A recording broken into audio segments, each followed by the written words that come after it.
নির্বাচন শেষ, কিন্তু বাংলাদেশের রাজনীতিতে আসল ধামাকা যেন এখনই শুরু।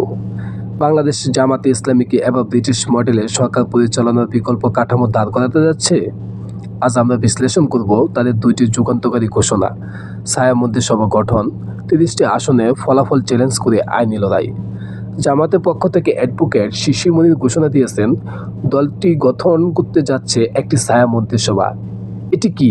যুক্তরাষ্ট্রের মতো সংসদীয় ব্যবস্থায় বিরোধী দল সরকারের প্রতিটি মন্ত্রণালয়ের বিপরীতে একজন করে ছায়ামন্ত্রী নির্ধারণ করে।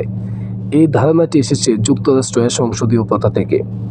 সেখানে ক্ষমতাসীন সরকারের প্রতিটি মন্ত্রীর বিপরীতে বিরোধী দলের একজন বিশেষজ্ঞ থাকেন, যিনি সংশ্লিষ্ট মন্ত্রণালয়ের কাজ পর্যবেক্ষণ করেন এবং বিকল্প নীতি ও সমাধান তুলে ধরেন।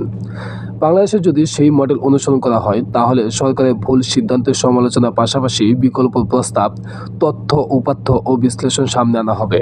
দুর্নীতি ও দুঃশাসনের বিরুদ্ধে এটি হতে পারে এক বুদ্ধিভিত্তিক ও নীতিনির্ভর লড়াই। শুধু তাই নয়, জামাত এবার 30টি আসনে ভোট কারচুপির অভিযোগ তুলে আইনি লড়াইয়ে নামছে।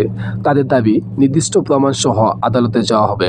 পিরোজপুর 2 আসনের সাইদির পুত্র মাত্র 70 ভোটে পরাজিত হয়েছেন। এই ফলাফলও চ্যালেঞ্জের তালিকা রয়েছে বলে জানা গেছে। এছাড়া ঢাকা ও চট্টগ্রাম সহ একাধিক গুরুত্বপূর্ণ আসনে পুনর্গণনা ফলাফলে বড় পরিবর্তন আসতে পারে, এমন রাজনৈতিক বিশ্লেষণও শোনা যাচ্ছে।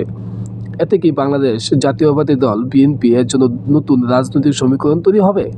আবেগ নয়, এবার কি ডকুমেন্ট ও কৌশলগত রাজনীতির যুগ চলে এসেছে, শুরু হতে যাচ্ছে? ছায়ামন্ত্রিসভা বাংলাদেশের প্রেক্ষাপটে কতটা কার্যকর হতে পারে বলে আপনি মনে করেন? আপনার মতামত কমেন্টে জানান।